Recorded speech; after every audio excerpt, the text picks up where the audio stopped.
প্রিয় বাংলাদেশবাসী, আসসালামু আলাইকুম। আপনারা সবাই কেমন আছেন? আশা করি সবাই ভালো আছেন। দোয়া রাখি সবাই ভালো থাকবেন ইনশাআল্লাহ। কিন্তু বাংলাদেশের মানুষের সঙ্গে একটি বিশাল অন্যায় এবং দুর্নীতি করা হয়েছে, যে দুর্নীতি আপনারা ধরতে পারেন নাই, সাধারণ ছাত্ররা তারা ধরতে পারে নাই।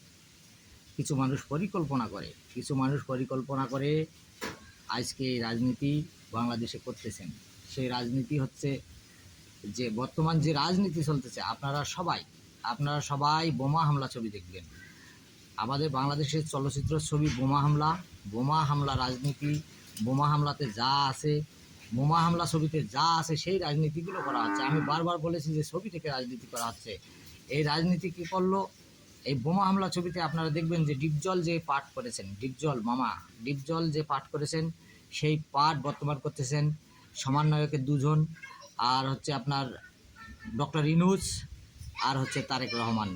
এরা পরিকল্পনা করে নিজে মানুষ খুন করে এই দেশকে জনগণের চোখে এমপি মন্ত্রীদের দুর্নীতিবাজ বানিয়েছেন। কারণ আপনারা যত কোটি টাকাই শুনেছেন যে যত কোটি টাকা অমুক আত্মসাৎ করেছে, এগুলো মিথ্যা। এইগুলো সব সাংবাদিক ভাইদের বলে এই বিষয়গুলো করা হয়েছে, লেখা হয়েছে। কারণ যাতে যেন তাদের দুর্নীতি হয়, তাদের দোষ হয়, তাদের শাস্তি দিতে পারে। তাহলে আর এই ডক্টর ইউনূস এবং তারেক রহমান তার পক্ষে কেউ থাকবে না, তার পক্ষে আন্দোলন করার মতো কেউ থাকবে না। বেছে বেছে আওয়ামী লীগকে মারা হবে, তাই পুলিশকে মারা হবে, পুলিশকে ধ্বংস করা হবে। পুলিশ বাহিনীকে বলবো, এখন এই বাংলাদেশের যত পুলিশ আছেন সবাই আপনারা বোমা হামলা ছবিটি দেখবেন। বোমা হামলা ছবিটিতে যে অভিনয় আছে, পুলিশের সাথে যা যা করা হয়েছে তাই করা হচ্ছে বর্তমান রাজনীতিতে। জনগণকে বোঝানোর জন্য সেগুলো কিন্তু করা হচ্ছে। আসলেই আমাদের সচেতন থাকতে হবে। এই বোমা হামলা ছবিটি দেখলে আমরা বুঝতে পারবো যে কোন শত্রু কীভাবে এই রাজনীতি করে আজকে আমাদের একটা সুন্দর একটা বাংলাদেশকে ধ্বংস করে দেওয়ার পরিকল্পনা করেছে। তাই আমি সবার প্রতি অনুরোধ রাখবো, বাংলাদেশের সবারই প্রতি, সর্বস্থানের মানুষের প্রতি বলবো যে আপনারা অবশ্যই বোমা হামলা ছবিটি দেখবেন। তাহলে এই বাংলাদেশের বর্তমান রাজনীতি বুঝতে পারবেন।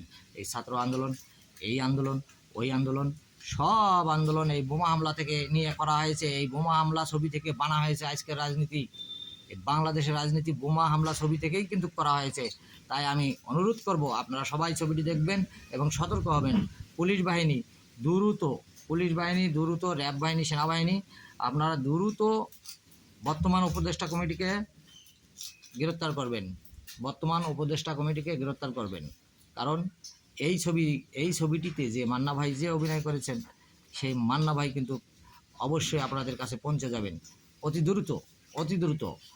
আর প্রতিটা লোককেই বলবো, বাংলাদেশ আওয়ামী লীগ নেতাকর্মীকে বলবো, এবং পুলিশ বাহিনী, র্যাব বাহিনী, নৌবাহিনী, সেনাবাহিনী সবাইকেই বলবো যে আপনারা 25 অথবা 26 তারিখে মাননীয় প্রধানমন্ত্রী শেখ হাসিনাকে রিসিভ করার জন্য থাকবেন।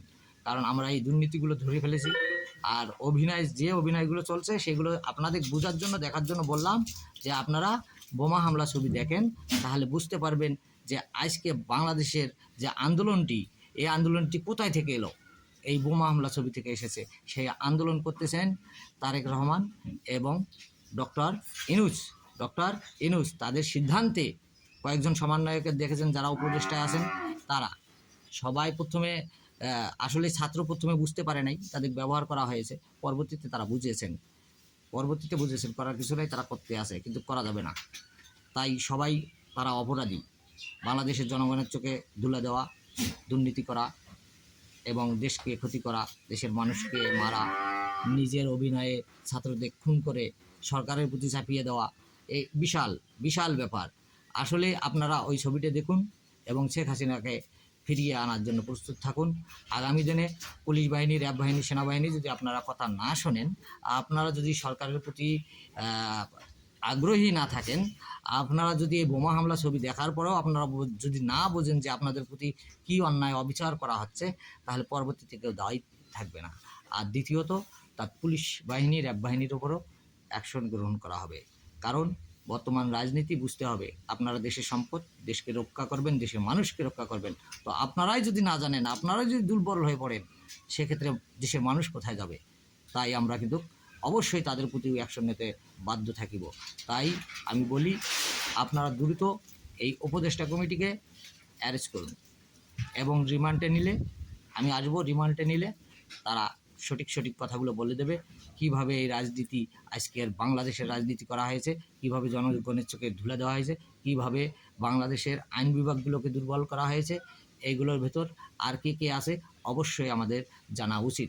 তাই আমি সবারই প্রতি আহ্বান করব। আমার কিছুক্ষণ আগে একটি ভিডিও কিন্তু চলে গিয়েছেন অটোমেটিক। সেই ভিডিওটায় দুটি কথা ভুল ছিল, যেমন মানে পদবি নিয়ে দুটি কথা ভুল ছিল। তো যাই হোক, সে ভিডিওটি বাদ দেবেন, আমার এই ভিডিওটি দেখবেন। তো সবাই ভালো থাকবেন, সতর্ক থাকবেন, সেনাবাহিনী, পুলিশ বাহিনী সতর্ক থাকবেন। অবশ্যই সতর্ক থাকতে হবে, আপনারা এই দেশের রক্ষক। তাই আপনাদের নিয়েও রাজনীতি করা হয়েছে, কিন্তু রাজনীতি করা হয়েছে। তাই অবশ্যই দ্রুত এই উপদেষ্টা কমিটিকে গ্রেফতার করবেন, নয়তো আপনারাই অপরাধী হবেন। আশা করি সবাই ভালো থাকবেন এবং শেখ হাসিনা 25 অথবা 26 তারিখে আমাদের বাংলাদেশে ফিরবেন। তার জন্য আমাদের আইন বিভাগগুলো থেকে যথাযথ যেন ব্যবস্থা নেওয়া হয় এবং আমাদের সেই আসনটি, চেয়ারটি, যেটা সরকার সেনাবাহিনীকে দিয়ে গিয়েছিলেন, সেই চেয়ারটি যেন সুন্দরভাবে সাজানো হয়। শেখ হাসিনা পুনরায় ওখানে বসে দেশের মানুষের প্রতি ভালোবাসা বাড়িয়ে দিয়ে মানুষকে আবার সেই সুস্থ অবস্থায় ফিরিয়ে আনবেন, দেশকে এবং দেশের মানুষকে এবং দেশের আইন বিভাগকে। আশা করি বাংলাদেশের প্রতিটা আইন বিভাগ আপনারাও সতর্ক হবেন এবং অবশ্যই এই বোমা হামলা ছবিটি দেখবেন। বোমা হামলা ছবিতে যা আছে তাই করা হচ্ছে এই বাংলাদেশে। সবাই ভালো থাকবেন, ইনশাআল্লাহ। জয় বাংলা, জয় বঙ্গবন্ধু।